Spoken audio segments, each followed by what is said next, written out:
You wake up and the first thing you see is a number hovering at the edge of your vision, calm as a clock and cruel as a verdict. It is not on your phone. It is not on a screen. It is simply there, stitched into perception like a new sense, counting down in days, hours, minutes, seconds. The premise lands fast. What if everyone had a countdown to their death? Perfectly accurate, visible from childhood, impossible to hide, impossible to reset, and impossible to ignore. The first turn is chaos dressed as curiosity. People check each other's numbers the way they used to check faces. Babies are born and doctors whisper the first digits like they are reading a diagnosis. Parents either exhale or collapse depending on what they see above the crib.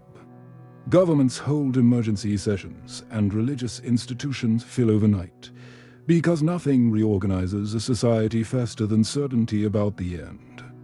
The stock market becomes a pulse monitor for a collective fear. Insurance companies implode on day 1 and reinvent themselves by day 30. Employers start filtering applicants without admitting it.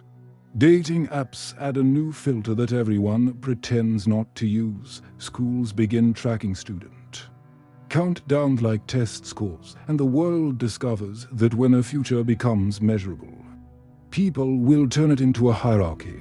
The second turn is the way culture splits. A new class is born instantly, the long-timers, with decades left, treated like safe investments, stable partners, reliable leaders. And the short-termers, with months or days left, treated like risks, burdens, tragedies, or thrills depending on how cruel the observer is. Sympathy becomes a currency. Some short-termers become celebrities because people are addicted to watching an ending they can pretend isn't theirs. Live feeds appear where someone eats breakfast while their number drops, and millions watch, calling it inspiration, calling it art, calling it honesty. While the person on camera learns that even death can be monetized, another turn. Crime changes shape. Some people with long countdowns become reckless because consequences feel distant. Some people with short countdowns become ruthless because consequences feel irrelevant. Courts become obsessed with the numbers. Sentencing becomes predictive. A judge sees a defendant with 2 days left and hesitates. Because what does punishment mean when time is already doing the job? Police departments create expiry units to monitor people in their final hours under the excuse of public safety, and the world slides into a new kind of surveillance justified by the idea that the end makes people unstable. The fourth turn is medicine collapsing and evolving at the same time. Hospitals stop asking what is wrong and start asking how much time is left. Triage becomes brutal because the countdown is seen as destiny, and destiny becomes an excuse to ration care. Some doctors refuse to treat people with short timers because they believe it is pointless. Others become rebels, treating everyone anyway, fighting the cultural infection of fatalism. Research explodes in one direction and stalls in another. People do not chase immortality anymore because it is clearly impossible. They chase quality, comfort, and meaning inside whatever number they were given. Then the world invents a new religion without gods: optimization. People with long timers become obsessed with preserving the number through perfect diet, perfect sleep, perfect behavior, even though the number does not change. And that is where the horror deepens. The countdown never negotiates. A marathon runner can still have 6 months. A smoker can still have 80 years. The universe does not reward virtue with time, and once people accept that, morality begins to break. Another turn. War becomes unthinkable and also more likely. Some nations hesitate to send soldiers whose countdown show they will die tomorrow, because it feels like throwing away lives that are already marked. Other nations exploit it, selecting units whose numbers end during the mission and selling it as sacrifice. Terrorism mutates into timing attacks, coordinated to maximize psychological damage by targeting groups with long timers, because killing someone who expected decades is seen as a bigger blow. The countdown turns death into an instrument of terror not because it increases violence, but because it adds a new layer of cruelty, stolen expectation. The next turn is love. Relationships become faster and colder at the same time. Some people refuse to bond with short-termers because they cannot handle the guaranteed grief. Others seek short-termers out because the intensity feels like a drug, like borrowing urgency without earning it.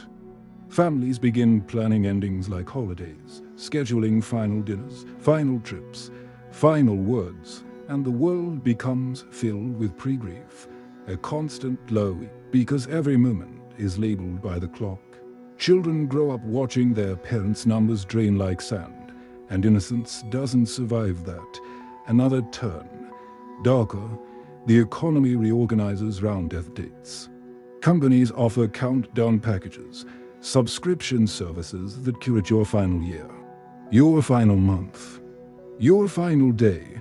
Banks offer timed loans that auto-forgive if you die early. Employers offer contracts aligned to your remaining time. Entire cities become retirement zones for people with short timers, not out of compassion, but out of convenience, because society wants the ending contained. And then, the twist that makes the world feel like a trap. The countdown becomes a tool of control. Authoritarians demand countdown disclosure for public planning. Corporations demand it for risk. Management, dating, employment, housing, travel, healthcare all become conditional. People with short timers get pushed to the edges of society, and people with long timers become the new elite, not because they are better, but because they are perceived as more worth investing in. The countdown, which began as knowledge, becomes discrimination. The final turn arrives when one impossible anomaly appears. A tiny fraction of people have no countdown at all. Not infinity, not zero, just blank space. At first they are worshipped, then feared, then hunted. Because a blank number is a hole in the new system. Governments try to register them. Corporations try to insure them. Religions try to claim them. And those blank people become the most dangerous citizens alive. Because in a world built on predictable endings, and predictability is power, that is when the aha lands, reflective and sharp.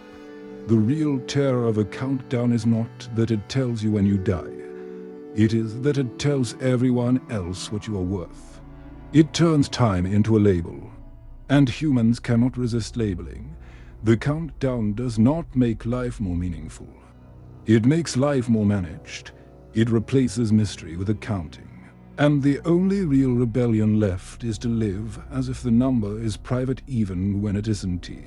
To treat people as fully human regardless of how much sand is left in their hourglass.